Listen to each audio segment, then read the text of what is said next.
Welcome to জ্ঞান সমগ্র। আজকের এই ভিডিওটিতে আমরা আলোচনা করব গ্রেড 3 এবং গ্রেড 4 এর জন্য গ্রেড 3 এবং গ্রেড 4 এর জন্য ম্যাথসের কয়েকটি গুরুত্বপূর্ণ প্রশ্ন উত্তর নিয়ে। তো তার আগে যদি আপনি আমার চ্যানেলে এখনও নতুন হয়ে থাকেন তাহলে অবশ্যই চ্যানেলটি সাবস্ক্রাইব করে পাশে থাকবেন পরবর্তী ভিডিও সহজে পাওয়ার জন্য। তাহলে চলুন শুরু করা যাক। তো আজকের প্রথম প্রশ্নটি হচ্ছে, নিচে দেখানো সংখ্যার ধারার নিয়ম কি? এখানে সংখ্যাগুলি কিভাবে রয়েছে দেখুন, 64, 32, 16, 8, তো ডট ডট এইভাবে ক্রমান্বয়ে রয়েছে। তো এখানে যদি আমরা দেখি 64, তারপরে রয়েছে 32, তারপরে 16, তারপরে 8। তো এখানে নিয়ম কি রয়েছে? তো এখানে রয়েছে দেখুন অপশনে এ 8 বিয়োগ করে। তো এখানে দেখুন 64 থেকে 8 বিয়োগ করে 32 কখনোই হবে না, তো এটি হবে না। 2 দিয়ে ভাগ করে দেখুন 64কে যদি আমরা 2 দিয়ে ভাগ করি তখন সেটি হবে 32। আবার 32কে যদি আমরা 2 দিয়ে ভাগ করি তখন হবে 16। আর 16কে যদি আমরা আবার 2 দিয়ে ভাগ করি তখন আসবে 8। তো এই যে ক্রমান্বয়ে বা ক্রম রয়েছে তো সেটি এখানে রয়েছে। তো এখানে অপশন বি শুদ্ধ হবে, এই নিয়মটি এখানে রয়েছে।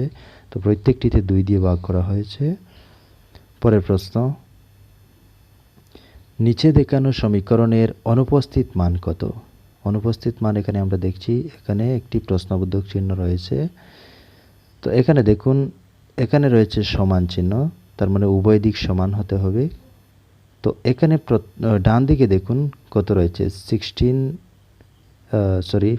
ইন্টু 1/6। তো এটি যদি আমরা ক্যালকুলেট করি তখন হবে 615 ইন্টু 1, তার মানে 90/6।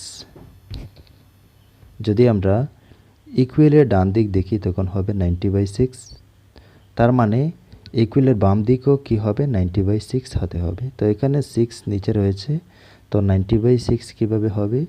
যদি এখানে রয়েছে 3/6 ইন্টু কত ধরা যায়, ধরুন এখানে আমরা যদি 5 রাখি তো 5 6 30, 3 30 90। তো এখানে অপশন বি শুদ্ধ হবে।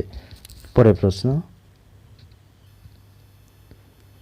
টিফানির কাছে যতগুলি সবুজ আপেল আছে তার 5 গুণ বেশি লাল আপেল আছে। তো একজন ব্যক্তি যার নাম হচ্ছে টিফানি, তার কাছে যতগুলি সবুজ আপেল আছে তার 5 গুণ বেশি লাল আপেল আছে। তার মানে 5 গুণ আমরা 5 দিয়ে পূরণ করলে লাল আপেল কতটি রয়েছে সেটি আমরা পাবো। তো তার কাছে যদি 20টি লাল আপেল থাকে তাহলে তার কাছে কতগুলি সবুজ আপেল আছে? তো এখন তার কাছে ধরুন 20টি কি আছে, লাল আপেল আছে। তো তার কাছে এখন কতগুলি সবুজ আপেল আছে? তো 5-এর সহিত আমরা যদি 4 পূরণ করি তখন হবে 4 5 20। তো এখানে 4, অপশন এ শুদ্ধ। পরের প্রশ্ন, এখানে কোন কোণের মাপ 60 ডিগ্রি হবে? তো এখানে দেখুন এ বি সি ডি এই 4টি অপশনের মধ্যে আমরা ডি অপশনটি দেখতে পাচ্ছি, এখানে কোণ 60 ডিগ্রির মতো হবে। তো এখানে অপশন ডি শুদ্ধ। পরের প্রশ্ন, নিচের মডেলের ছায়াময় অংশ একটি সম্পূর্ণ মডেলের ভগ্নাংশকে উপস্থাপন করে। তো এখানে একটি ডায়াগ্রাম রয়েছে যেখানে আমরা দেখতে পাচ্ছি 4টি অংশ রয়েছে। তো 4টি অংশের মধ্যে 2টি অংশ রং করা রয়েছে। তো এখন এর ভগ্নাংশটির মান আমরা বের করব। তো কোন ভগ্নাংশটির মান মডেলের ছায়াযুক্ত অংশ দ্বারা উপস্থাপিত মানের সমান হবে? তো এখানে অপশন এতে দেখুন রয়েছে 2/4 অংশ রং করা। তো এখানে 2/4 অংশ রং করা নয়। বিতে রয়েছে 1/2 অংশ রং করা, তো এটিও নয়। সিতে রয়েছে 2/1 অংশ, আর ডিতে রয়েছে 4/1 অংশ। তো এখানে 4/2 অংশ রং করা, তো ডিও হবে না। তো 2/1 অংশ, এখানে যদি আমরা এভাবে এটিকে 2 ভাগ করি তো 2/1 অংশ এখানে রং করা রয়েছে। তো এখানে শুদ্ধ হবে অপশন সি। তো 4/, এখানে দেখুন 4/2 অংশ রং করা, তার মানে 2/4। এটিকে যদি আমরা কাটাকাটি করি তখন হবে 1/2।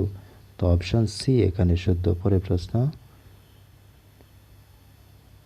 7225 এটিকে যদি 6 দ্বারা ভাগ করা হয় তো তার মান কত হবে? তো এখানে 7225 ভাগ কত হবে? 6। তো এটিকে যদি আমরা ভাগ করি তো দেখুন 7-এ যাবে একবার, তারপরে 12 দুইবার, তারপরে 2 0, 25-এ যাবে 4, রিমেইনিং থাকবে 1, রিমেইনিং এখানে 1 থাকবে। তো এখানে 1 2 0 4 রিমেইনিং 1, তো অপশন বি শুদ্ধ। পরের প্রশ্ন, কোন ত্রিভুজের বিন্দুযুক্ত রেখাটিকে প্রতিসাম্য রেখা বলে মনে হয়? এখানে প্রতিসাম্য সমান হবে একটি চিত্র, ধরুন এটি একটি চিত্র, এটিকে যদি আমরা এইভাবে কাটাকাটি করি তো এদিক সমান হবে। যদি সমান না হয় তো সেটি প্রতিসাম্য হবে না। তো এখানে এতে দেখুন যেভাবে কাটাকাটি করা হয়েছে, এদিক আর এদিক দুটি সমান নয়, তো এটি প্রতিসাম্য হবে না। এটিতেও হবে না। এটিতে যেভাবে কাটাকাটি করা হয়েছে তো এদিক ছোট এদিক বড়, তো একমাত্র অপশন বিতে দেখুন যেভাবে কাটাকাটি করা হয়েছে তো এই ত্রিভুজের উভয় দিক কিন্তু সমান, তো এখানে অপশন বি শুদ্ধ হবে। কোন তুলনাটি সত্য? তো এখানে অপশন এ বি সি ডির মধ্যে কোন তুলনাটি এখানে সঠিক বলে মনে হয়? তো এখানে দেখুন অপশন এতে কি রয়েছে 1/4, তারপর রয়েছে 2/8, উভয়টি কিন্তু এখানে সমান, তো এখানে সমান চিহ্ন হওয়ার কথা ছিল, তো এটি নয়। তারপরে এখানে 1/3, 3/6, তো এটি কাটাকাটি করলে কিন্তু সমান হয়, সমান চিহ্ন থাকার কথা ছিল কিন্তু নেই এখানে।